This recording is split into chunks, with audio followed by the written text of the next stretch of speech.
Welcome to the Dornan Diaries podcast, where we share real stories from people shaping our projects and our industry. This season, we're partnering with the Women Dornan network to spotlight voices that are driving inclusion, leadership and change across engineering and construction. You'll hear honest conversations about career journeys, challenges, resilience and support systems that help us grow. So whether you're starting out or building your path in this sector, you are absolutely in the right place.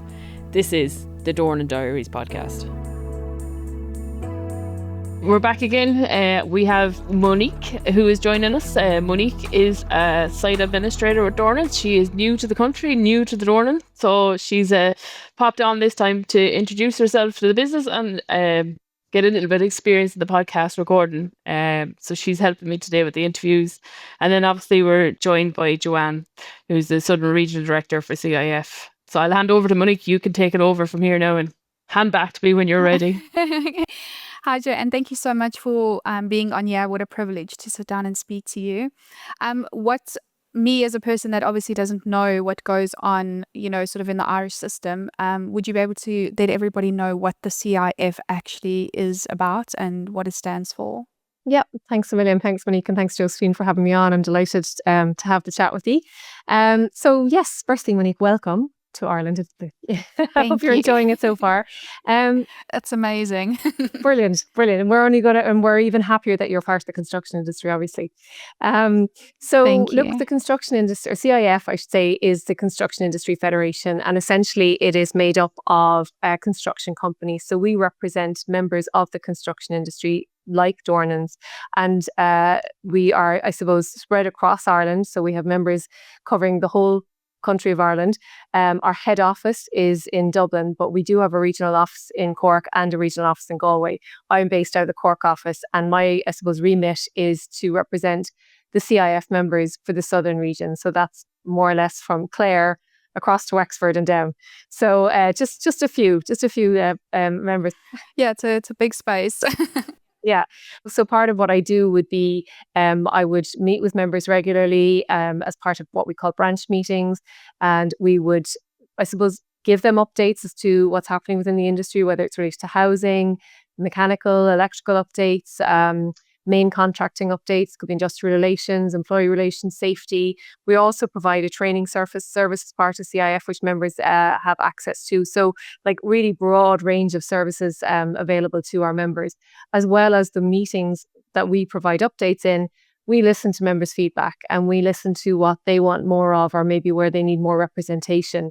Could be in terms of policy influence or changes in regulation that we may need to make submissions to stakeholders, such as whether it could be ESB or Irish Water or to government representatives themselves. So like really, really important kind of piece of our work would be the lobbying piece and the impact that has on for our members. And then outside of that, we would organise networking events too for members. So it gives them an opportunity to come together to, I suppose, meet with the peers within the industry, talk about shared problems and how maybe one member has overcome something that another member might be struggling with.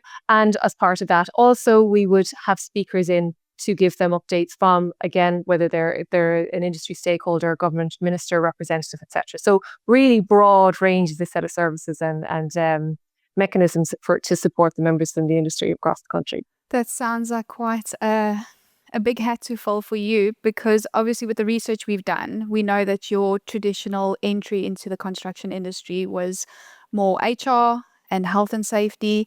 And here you are sitting in a beautiful spot and you've worked your way up. We'd actually like to find out what it was like as a woman moving through, sort of the system to show other aspects and other sides of construction and how you can, enter in different ways.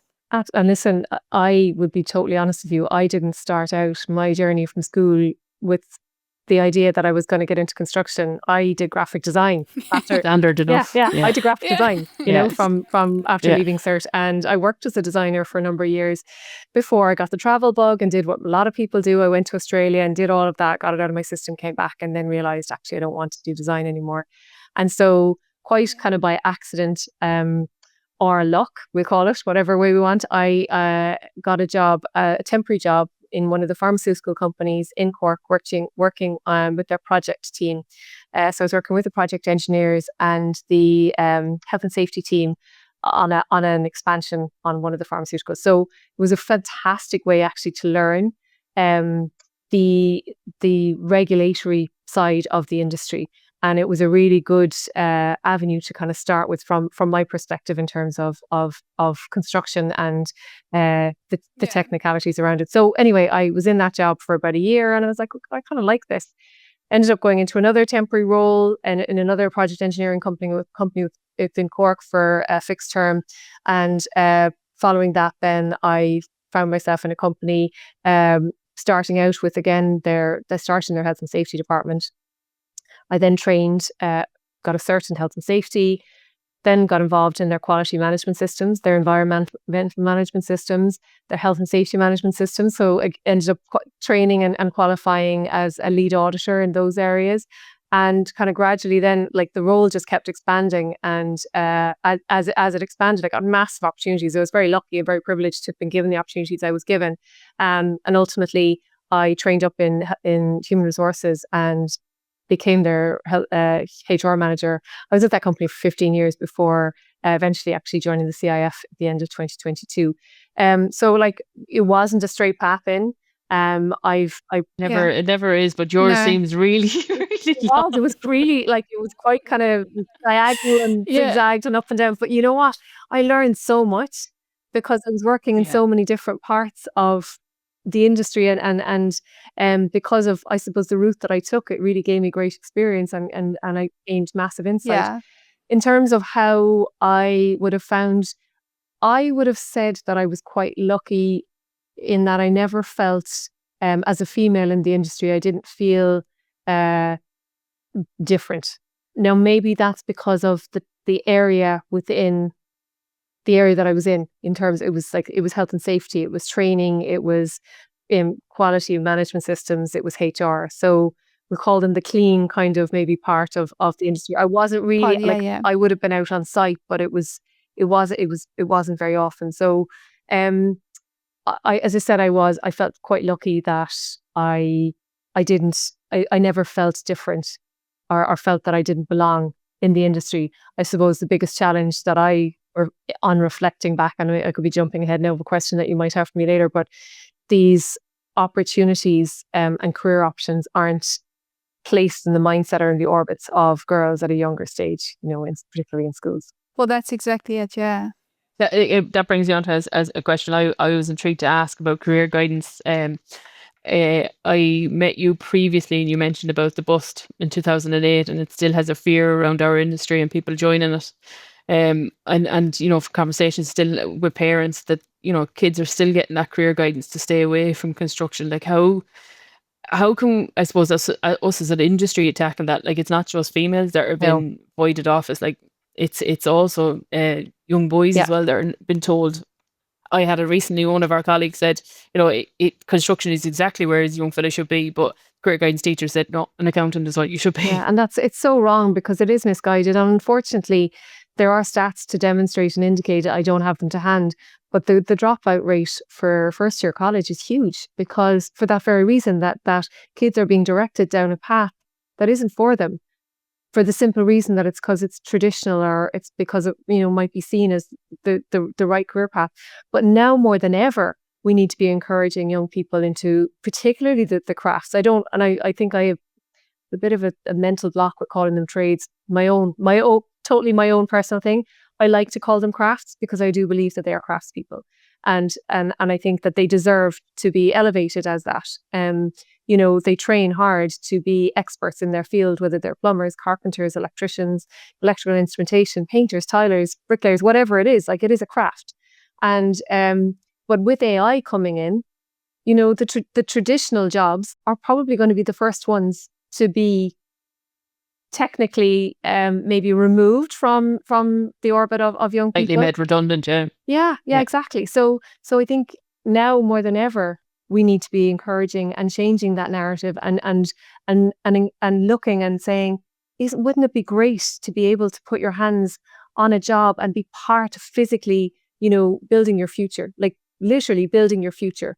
and seeing the results and be able to look at a building or a road or a bridge or whatever it might be and say, in generations to come, like, I was part of that. Like, I was part of that project, and I helped build it. It wasn't a computer, it wasn't a robot. I did it with my hands, and like, I think we need to really be looking at that. And you look at other countries.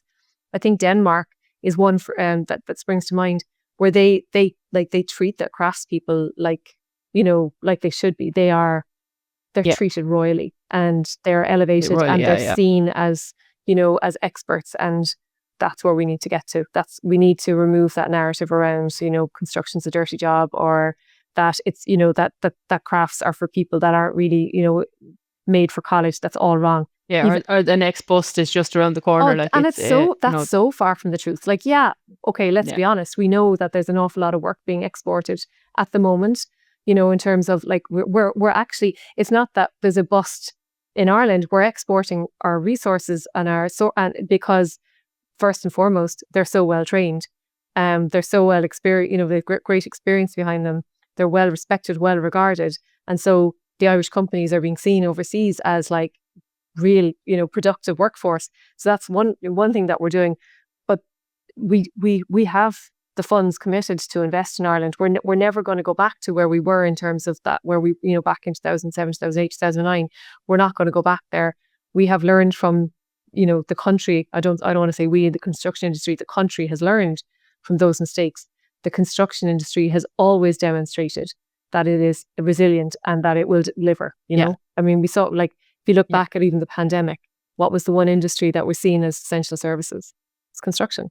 Oh, trust me, were there. We were still out there building the jobs and out on site. Yeah. So, like, we just need to keep repeating it, and it's not going to change overnight. We just need to keep repeating it and really kind of highlighting, I suppose, positives as being part of such a strong, resilient, expert industry. Yeah, speaking to Caitlin Cummins last week, and she's on another podcast with us. She was saying, like, a lot of her career guidance was through her father. Like, there's a lot of pressure, as put on Leaving Cert students about their CEO, and that they have to go down the academic route. And to be fair to Caitlin, she kind of said, nah, that's not for me. And I suppose, if them options are not being given at school, that you don't have to you don't have to go down the college route. You can earn while you learn. Yeah. You can get fast, and like we say about craftspeople, like you can go anywhere in the world with a qualification in craft. Yeah. No, and Caitlin is a complete inspiration, and she is who we need to be out there, at the moment, and showing, that phrase, if you can see it, you can be it. And Caitlin is the epitome of that. She has literally, catapulted into the orbits of the whole country, like she's, she was this time last year busy doing her electrical apprenticeship, and now she's Rosa Tralee. She's on Dancing with the Stars. She's like, she's taking over the world, And she is 1,000,000% absolutely right, while still advocating for our industry. And one of the things we asked her, we met her recently as well, and one of the things that we asked her, we just said, can you promise us that you will go back? And she said, without a doubt, she said, I want to go back and finish my apprenticeship. She said, it's not even a question. So that's brilliant. Like, and even better still, what she said is that ultimately one of her goals is that she wants to finish her qualification and eventually own her own company where she only hires females. Yeah. Isn't that, like, that's brilliant. Yeah. That's something that I've thought of many times over the past few years. It's just having, like, a woman-only construction company and seeing what that would be like. It'd be absolutely awesome. It would be crazy. It would be awesome. Like, we would get some amount of work done, and tell you the solutions would be practical. And half the time, the multitasking, half the time, exactly half the time like within budget. On time. I'm telling you. And Monique, I suppose your experience coming from South Africa, the differences that you've seen, I suppose, in the Irish culture and stuff. The difference is the amount of skill you have. In Ireland, you have educated skill here. You've got resources for people to get educated here. And the way you construct with machinery and, two guys on a cherry picker, installing something where we would use maybe 100, workforce to build a structure in South Africa. The way you craft, we would use concrete bricks, whereas you guys would use the sheeting and the insulation and all those kinds of things. there's a lot that I've learned. Safety is extremely important here in Ireland. It is always standing in the forefront of everything. It is amazing. It is amazing. I'm not going to lie. I'm excited to see what else, I can learn on this side. I worked a lot on process plants. The minerals that we have in South Africa, like gold and platinum He was and digging for copper. gold when we were still here building data Nice. centers. Did you bring any with you? Yeah. And then seeing like how a process plant is run sort of here, whereas, land is owned differently in South Africa. So you would work more with the community and uplift and upskill the community where you are building these plants, and help with schools and hospital, the basic human necessities, that a lot of people don't get. And then you come here and you've got solar panels, you've got like energy savers, everything is about the environment here. I'm blown away. I am blown away by the construction in Ireland. I'm blown away by how many women are actually in construction here versus back home. And yet we don't think it's nearly enough. No, Yeah. like not half It's enough. not like Yeah, we have probably, if I was on a site, many of the sites that I worked, we would be the EPCM, so we would design and build and manage the plant from start to finish, and we would have at least 4 or 5 subcontractors underneath us, so there would be anything from 500 to 600 workforce on the site at a time, and most of the time I was the only woman on that entire site of that project. South Africa is well behind where we are, and we still feel that we're behind. Yeah, because you must just. We've talked about even basic things like welfare facilities on sites for girls. Like, so if you're the only female on the site, I'm sure that's probably not even like thought about, is it? No, well, just working on the site that I am now, I was amazed that I had a female allocated toilet. We have a lock on the door, like a code. It's separated. There's so much awareness around women, the mannerisms of the people that I work around with it's different. It really is. I've never felt safe on a site. This is the first time that I don't care if I'm the only woman standing there on the project. It feels comfortable, and it's not to say that like anybody did anything worse or better, whatever the case is. I suppose it's just the environment that you are in and where you work. I used to work very remote, where we would build the resources are not like in the middle of the city or outside the city, you would be quite far out, trying to mine the stuff. So Ireland is definitely doing amazing, and I am. We can do better. We can. Yeah, I'm so We can do excited to be better. a part. We can, yeah, and we I'm need so to. excited to learn We about need to do this. better. Yeah, and evolve with it and learn about it and be part of this movement, because I don't think I would have ever got the opportunity, if I hadn't come here. But even this platform, like, the women network that you have within Dornans, like, I mean, that's quite progressive, like, as well. It really is. Absolutely. Yeah. And I suppose, there's a perception out there that these ERGs that you have can be anti-men, and, that we're just man-hating in these ERGs. But, we can testify that that's not what the conversation in our meetings to be about. You touched on it earlier on about facilities, like, until you're identifying them and you're showing them to the guys, these are issues. They don't actually realize it themselves, because they don't work a mile in our shoes. They don't know how it is. I suppose, is it something that CIF potentially in time, like, I know there was guidelines in the UK released around female PPE, and it's something that we're really taking on board here as well, but it's so slow to take off because, women are quite comfortable in male PPE as such, like, because it's a little bit looser, it's a little bit more less fitted, and is it something that the CIF would help in time, I suppose, develop a document around? I think so. I don't. Guidelines. Yeah, I don't think that anything in that line that the CIF would shy away from when we see it being something that's progressive and that's that's essential for the industry. Ultimately, we're very much behind promoting more females to come into the industry, but also, like, as you mentioned there, not exclusively. We need the men to come with us on the journey. It has to be a shared 100%. Initiative, and one of our biggest and most successful events annually in the CIF is our International Women's Day event. And like, we spoke about it briefly earlier, but like that event this year sold out within minutes, literally within minutes. And that's over 650 tickets. It's phenomenal. Yeah, we'll get on to talk about that. So the CIF IWD event is absolutely, as you said, it's phenomenal. It's grown year on year. We've participated, we've been sponsors, we've given panels. I think there was a team of 30 of us went up last year.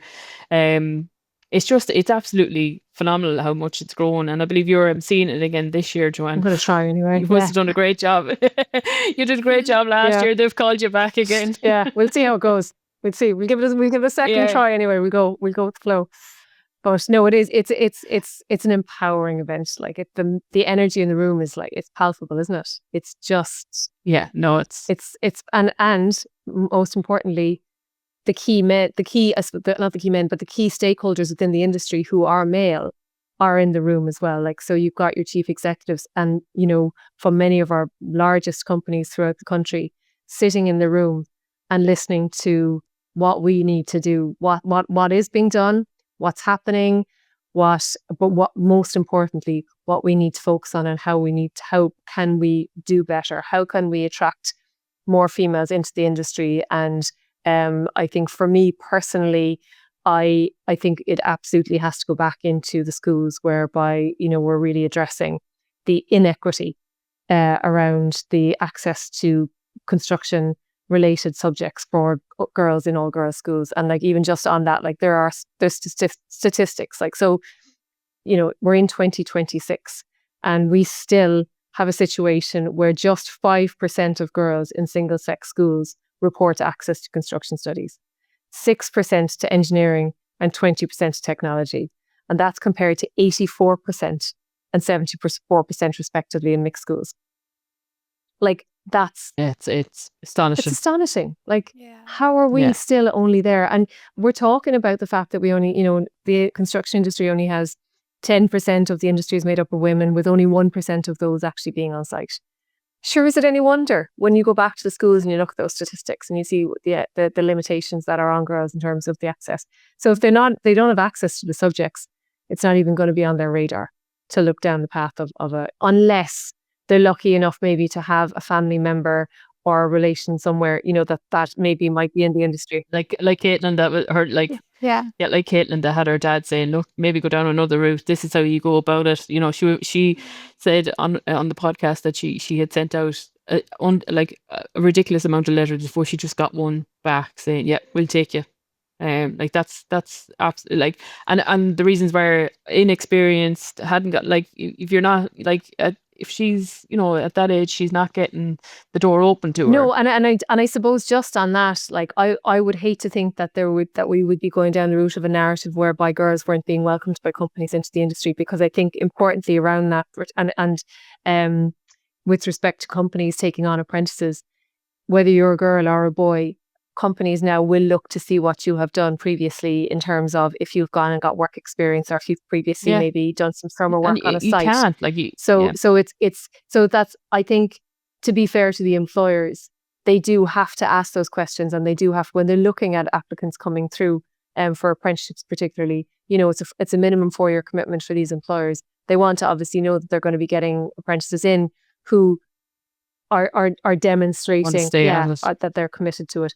And no disrespect to Caitlin or anyone else, I suppose I just wouldn't want there to be maybe a narrative whereby it was the case that because she was a girl that she wasn't being accepted. I think that would have been the case. She, like, it was questions coming back about her experience and everything else. But again, if she, you're a teenager, you're out there, it could be the first time you're applying for any kind of job. So how could you have experience, whether you're a boy or a girl. The babysitting jobs, the job around the house and everything else doesn't kind of prove to an employer that you're employable and that you can be invested in either.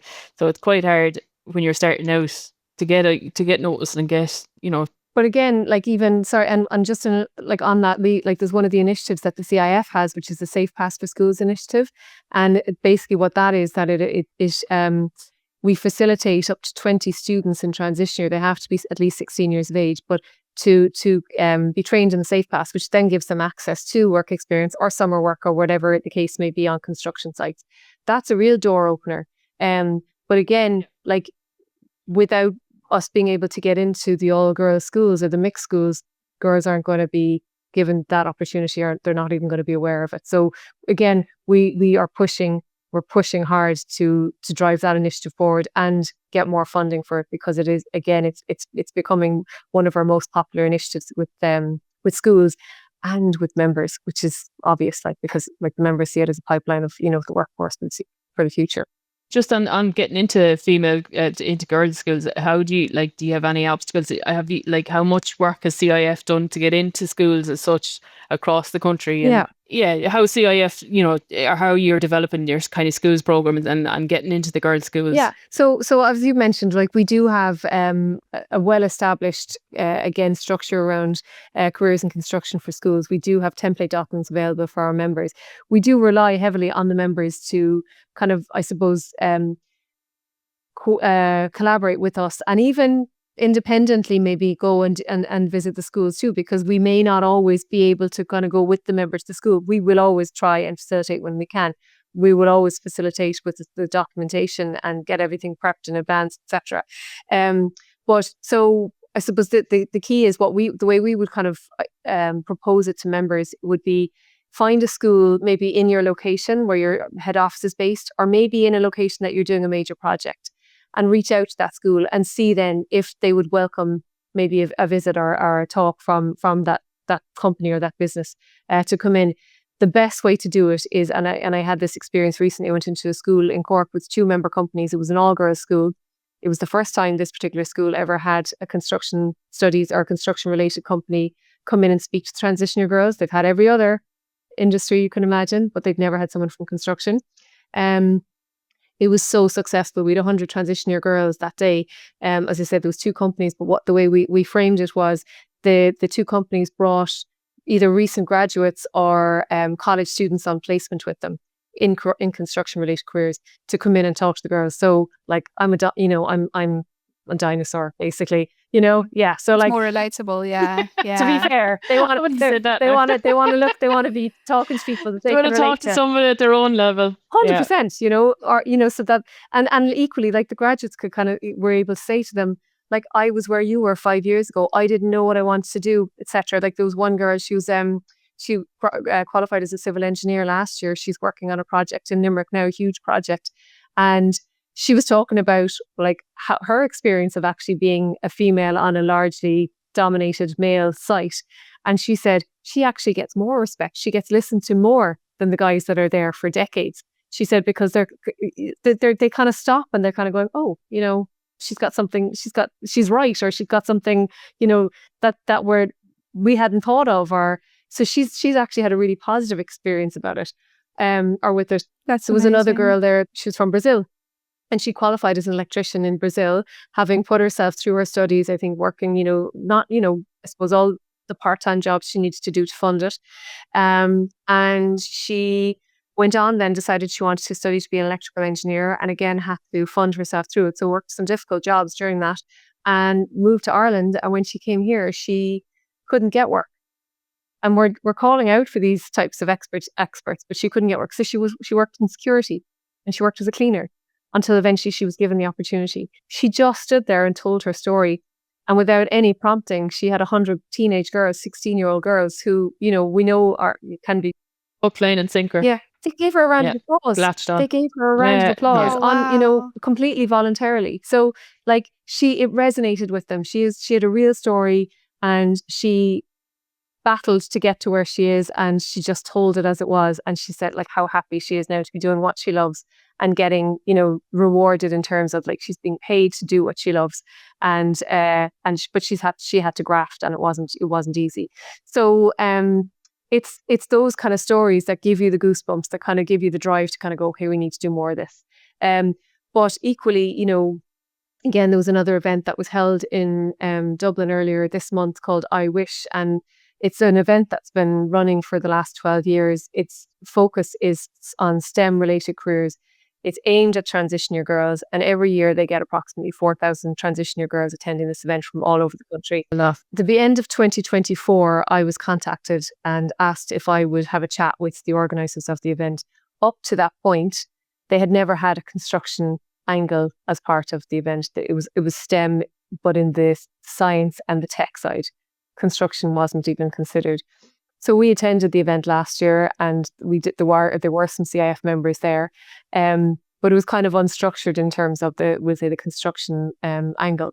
And so on the success of last year, or based on last year's attendance, we worked with the IWISH founders and organisers, and we developed a construction zone this year.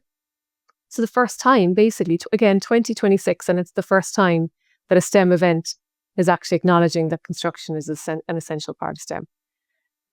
So like we're still nowhere near where we need to be in terms of giving these opportunities and creating the awareness around construction careers for girls. Like we're not there. But equally, going back to, I suppose, the schools access, etc., there were very prominent girls' schools that I know of that weren't at that event.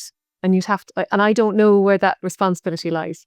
Yeah, there's a part of it that's fallen down, and you don't know if it's school calendars or if it is just as we said earlier, like it's that fear of the construction industry still, that it's not a job that you're seen to be deemed that's reliable, that's stable enough to support your career. I was at that event this year, so it was the first time I'd obviously been, to something on that kind of scale. And a lot of the young girls that came to us, we could almost take into our hands a small few that kind of knew, like, this is the direction. I want to be an engineer. I want to, go this direction. And there was a lot of them that were actually like, what is it that you do? Because it was just a group of us women representing Dornan, and we actually each had an individual, completely different role within the construction field.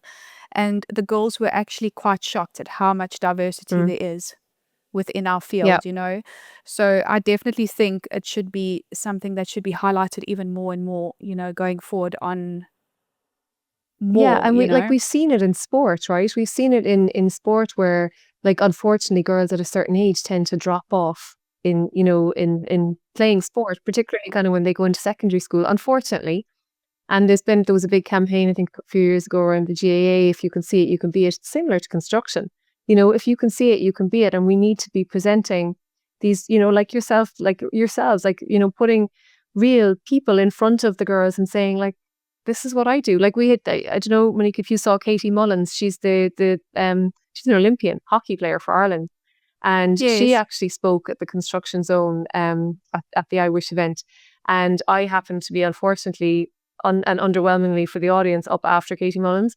But I mentioned, I mentioned that Katie was heading off, because she didn't really talk about the sporting part of her life. She talked about her career and sustainability. But when she got off, I just mentioned, Katie's actually more or less heading straight to the airport. She's flying to Australia in the morning to play hockey for Ireland. And they were all like, wow, like, that's really cool, But again, it's kind of, it's no different to Caitlin Cummins, it's like, oh, like these are cool people, like, that actually happen to work in construction, studies, like, or construction careers. It's just making it, I hate to use the word glamorous, but maybe it is, like, making the careers a bit more glamorous for girls. Like, I don't know. Yeah. It's like I asked Caitlin, was she a girly girl when she would grow up, or was she a tomboy? She said, no, I was a girly girl. So she's not your stereotypical that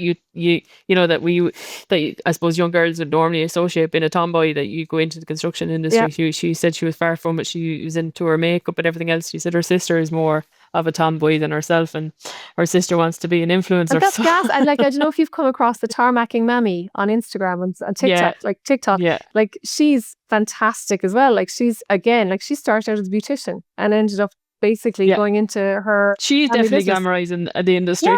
Yeah, like, she's got her pink hard hat, and she's got her, her safety boots, and but it's just like, again, it's like, it's making these careers and these options real, for young girls. And but I know I'm continuing to bang the same drum.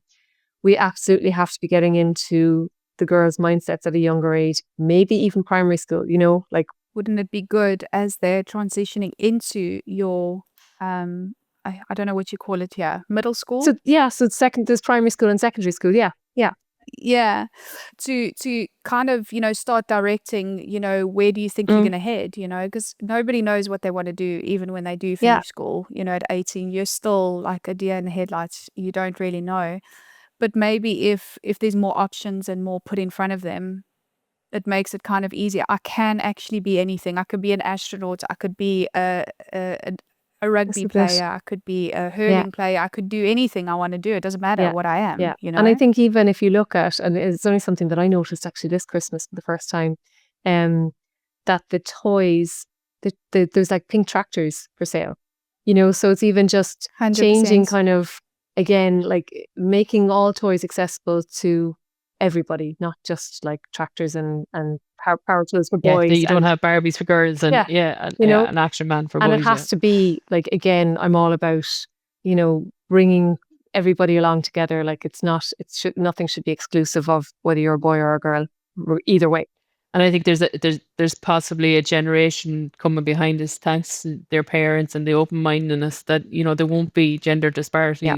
later on in life. Like it will be seen, everyone will be seen as an equal. Like, but we are probably in our lifetime, we probably might not see it, or in our career lifetime we might not see it. But I think as younger generations are coming into our industry, they have a different way of thinking. They have a different way of just handling situations and being able to talk to female counterparts. I think it's schools and parents have a lot to play in that. Yeah, and as you say, like it has to be, because pretty much like all women, or a lot of women, are now working full time as well. There has to be, again, that kind of joint journey whereby the boys are coming along as well and supporting. It has to be a supportive environment for both boys and girls, like that everybody is on the same path. And again, nothing should be left to one or the other. It should be, mutual kind of joint decisions, I think. And it's a different way, it's a different education, it's a different way of living now, and it's just the way the world has changed. I think we've talked a lot about, I suppose, schools and how the influence around schools, but I suppose a lot of what Women's Network does is look at kind of how we can retain women within our industry and how we can retain our employees. Instead of, I think stats, I've said it once already on this podcast, the stats around women dropping off at 45 is quite stark, because by that time you've had enough of the glass ceiling, you've had enough fighting back. And I suppose we're looking at kind of policy changes and, as we mentioned, facility changes. And I think, it's all well and good at the getting girls in, but I suppose the support system needs to be there for further on within their careers, that they've been supported, that there is, an open discussion around menopause, perimenopause, maternity leave, that you can have both, like you can have a family and you can have a career. Yeah, and it's interesting that you kind of touched on that, even the age of 45, because obviously for the majority of women who choose to have families, they will have had them more or less by that age. So they'll have had the support. And in fairness to Ireland as a nation, there's been a lot of additional initiatives put in place to support both men and women for parental leave, parents' leave, maternity leave, paternity leave. So there's quite, so I think more or less, and I'm not saying it's still enough, but more or less for the first year or so of a child's life, they will have a parent at home with them, or maybe a bit longer. So there are supports. Again, there's always more to be done, but there are some supports around, with say the women starting families in that age group. I suppose, just to go back to kind of that bracket of we'll say from age 45 onwards, that you've mentioned, it's like, without giving the game away, like I'm in there, but it was a conversation actually with Fiona Buckley. She's saying, obviously she's a life coach, so she knows what she's talking about, and she said between the age of 35 and 40 is where women find themselves a little bit more lost. Yeah. And not able to identify who they are anymore. And I'd say even a little bit beyond that too. But there's massive change that happens, and without going into a whole other conversation about menopause and what happens, that women undergo huge changes throughout their lives, whether, as I said, whether they have children or not, or don't have children. There's massive change, in that transition of becoming a mom and the additional responsibilities that carries, and then trying to keep a job down and still be a mom and still, run a house. And it's a lot of the time, a lot of that all falls. I'm not saying all the time, but a lot of those responsibilities kind of fall on women. So I get it between maybe the 35 and 40 age bracket, you're probably exhausted, because at that point you probably have young kids. And it's like, how am I going to survive? Or how can I keep going with all this? And then you might get to the other side of that, and your kids might get a bit older and they're a bit, more self-sufficient. And you're going into the next stage and the next transition of a woman's life, whereby you're going, like, what's that person's name? What was I just doing? What did I come into this room for? Like, how did I miss that meeting? Like, your brain, your mind, your whole everything starts like playing tricks on you, and you're trying to. And thankfully now, at least we can talk about it, because 5 years ago, definitely not 10 years ago, but even 5 years ago, we weren't talking about menopause or what was happening with women. And that was absolutely a reason why women were feeling they had to leave, because women thought they were losing their minds, but they weren't, so they didn't have any support. So we at least the conversations are happening now, and at least we're at a place where there's policies coming in to support women in the area of menopause and transitions, or transition, like changes, I suppose. But again, I still don't think that there's enough of an understanding, and how can we? And I think a lot of the pressure probably we put on ourselves, because we still want to be doing our best. We still want to be achieving, and we don't want to we don't want to be seen as weak or not able to do our job because we're going through a hormonal thing, or we're going through a phase in our life. That's it, because it's enough to feel like you that you're trying to justify your existence and the need for you to be in particularly a male dominated industry, without having to go, actually, I need to take a bit of time off because I have hormonal issues, or I need to go to the doctor for this, or there's whatever imbalances that are going on, or a lot of the time, again, if a child, even if you go back to even having children, if a child is sick, it's generally probably the female who'd be like, I need to take my kid to the doctor, or I need to stay at home because so it's there's a lot that falls on women, I think, still. And I'm not slating men in any shape or form. I think a lot of it we put on ourselves. Yeah, it's our own natural instinct, isn't it, to be that maternal, to be that carer, to be that person. Even like, I don't have kids, but I always say the guys I work with are kind of, you kind of mammy them. Yeah. And I think Monique is nodding because she gets it as well. And it is just in us. It's a nurturing thing that we have in us, that we feel like we need to take on that responsibility to be the carer and be the empathy and the sympathy and the listener and everything, not just as well as being the person that you need to be to do your job. Like you take on all of these additional kind of responsibilities and roles. So I think it's really sad that we still have that level of drop off, in not just obviously in construction, but across all industries. I think the fact that women are still feeling that they can't stick with, a career, or follow their desires to be successful, or whatever the case. And I, even with the glass ceilings, like it's a huge frustration of mine, that we're still battling to get to shatter those glass ceilings. But I would say that I was at an event recently, and I looked around the room, and it was heartwarming to see that Chief Exec of Enterprise Ireland is female. The new Chief Exec of Women Dornan is female. I think the Chief Exec or acting Chief Exec of Bosseran is female. Solis female. So like the wheels are turning. And look at yourself. You look at yourself as well. You've got to get kudos for yourself as well in the role you have with CIF. It wasn't handed to you. It wasn't a case, Joanne, sit in there for that meeting and then that's it. You have earned that, Yeah. Look, we're never going to blow our own trumpets, to be fair. But like, myself and Monique will do that for you. Thanks. Yeah. No, but like, it's just, but the point is, like, we're all three of us are here representing an industry. We're all here with the same objective. We want to see more women coming into the industry. But equally, we want to bring the men with us. And if the men and we don't want to bring the women with us, with the men feeling like, are they taking over? Are we losing some of our standing here? It absolutely has to be a joint path. It has to be a combined effort. And we need everybody at the table to kind of really make proper, tangible progress, I think.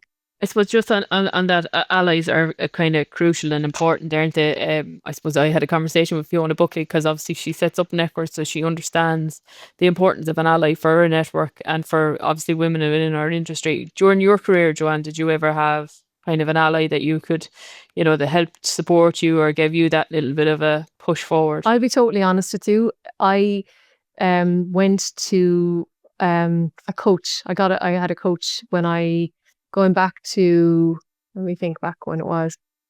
I think the end of 2021, early 2022, I came across this individual, and it was by absolute accident that I came across this person, and I decided to invest in myself, and I decided to pay for some coaching. That's There's amazing. a lot of that at the moment, yeah. Personal brand and everything. Yeah, and honestly, if I hadn't done that, I would never have gone for the CIF job.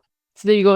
Like sometimes, we harp on about allies, but if you look inward in yourself and see where, you need a little bit of an extra, little bit of education, especially about personal brand and your own, I won't use that word, the imposter syndrome and everything else. Yeah. If you get training around it, you can, obviously you prove that you can. But it's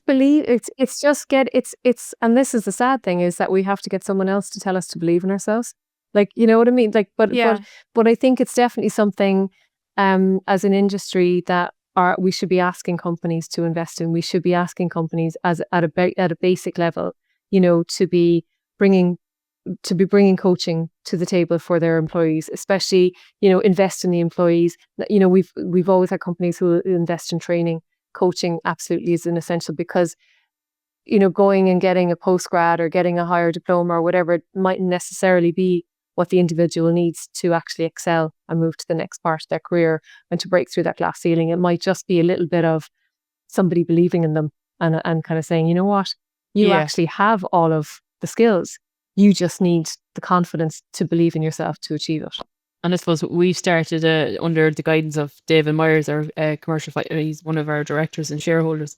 Under his guidance, it's something that he's very passionate about, is a kind of a sponsorship program, so that if you are the likes of Monique there, she's going through it at the moment, like that you're an admin, but you wanna stay within the business, but you don't know where that role is going to take you to stay within the business, that we look to diversify you into another, like you have the skills, you have the capabilities, but to further progress your career, that you will get, the sponsorship from an advocate or from your, that will back you and back every corner you go into. And that's it. And as I mentioned it earlier, with my own journey, Monique, it's not dissimilar to yours. I started as project admin, and it was down purely to the opportunities that I was given in the company that I was working for at the time, that I was able to diversify, and was starting kind of with, their health and safety department, essentially kind of collating their training. And I think they just saw that I was good at implementing processes and procedures and developing them. And they kind of let me run with it. And like, without it being at that time, like we're talking about, I suppose I started there in like 2007. It wasn't like a formal kind of sponsorship kind of process. I think now the company has developed itself, in fairness, a lot. I think that now they would probably label it maybe sponsorship, and they probably have coaching and sponsorship initiatives now. But back then it was just, they gave me the opportunities, and I think it's fantastic that you guys have that initiative and that formal process to help develop your teams, like Monique, and support them to actually, bring you along. And again, like, the sky's the limit then, right? Yeah, I suppose it's also about, your work ethic and what you put into it, because, something I've learned, obviously growing up in South Africa, it doesn't matter what is put in front of you. You can put a million rand or €1 million, two different people are going to do two different things with it, at the end of the day. So, Dornan has given like many resources and opportunities in front of me, and most of it I approached them, and I said I'd like to do this, and I, like you, been fortunate to be around really great men on the site with me who are valuing me as an individual, as a person, and they've helped me through that process. But at the end of the day, you've got to do what's the work. That's what I always believe. You got to make it into something. It's not going to be handed to you. Yeah, you have to make something of those opportunities. And, for all the girls, the young girls and stuff, if there is opportunity, there is resources, there's so much support.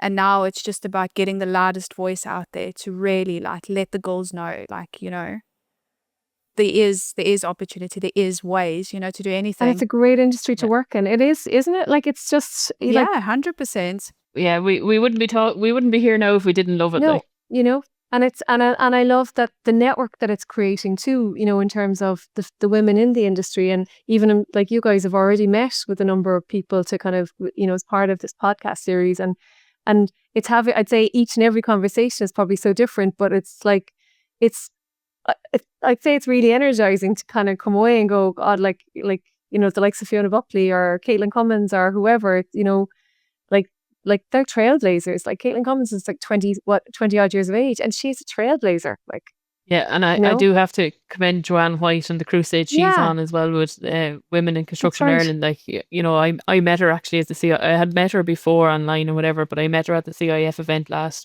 year. And like, that's the thing about these networking events. They're quite crucial for women to meet other women within the industry. And, you know, once you start sharing a story, you know that it's so relatable to everyone and every other female within the industry, you know. And like Joanne is just on a serious crusade at the moment, and she's just going from strength to strength. And like, regardless if she wasn't in our industry, I think what she's done and achieved over the last 12 months is just phenomenal. She's really growing traction with it, like, and she really is a woman on a mission. Yeah, which is brilliant, you know, and so badly needed. Yeah. Like, it's like we need all of these voices. Like, we, you know, it's not, it shouldn't be left up to one person. We all need to be you know, charging forward, and we all need to be shouting louder. So does that mean you're going to come to our event? We're sponsoring one of Joanne's networking events in the Radisson here in Little Island. So if we'll definitely see you there, it's only around the corner. I don't really have an excuse now, in fairness, given that it's literally I can no, you walk don't. to it. Like, you don't. Yeah, so we're sponsoring because she's due to obviously the expansion of her network and stuff. She's coming down to the southern region. She's coming down to Cork. So we've kindly sponsored her event in the Radisson what date is it? You know what date it's on off the top of your head? I think it's the 13th of May. 13th of May. Okay. Yeah. Brilliant. Yeah. And she started one of the first female networking circles as well. She's developing that at the moment. So, like, you know, it's very, like, she's inspirational. Yeah. Brilliant. I suppose, look, we could talk all day, and I know I've said that at the end of every podcast, but like, genuinely, I'm so passionate about women in our industry because I absolutely love it. You know, no 2 days is the same, and that's a cliche. Everyone says it, but it's genuinely no 2 days are the same.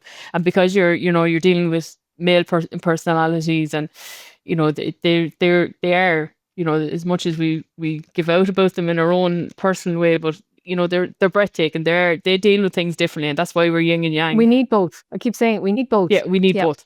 We need both. Monique, I'll hand over, you know, for the few quick fire questions, and we'll round up the conversation. Tell me anything about quick fire, lads. I hope I can have it on. These are more like fun kind of, you know, trying to find out the different sides of you.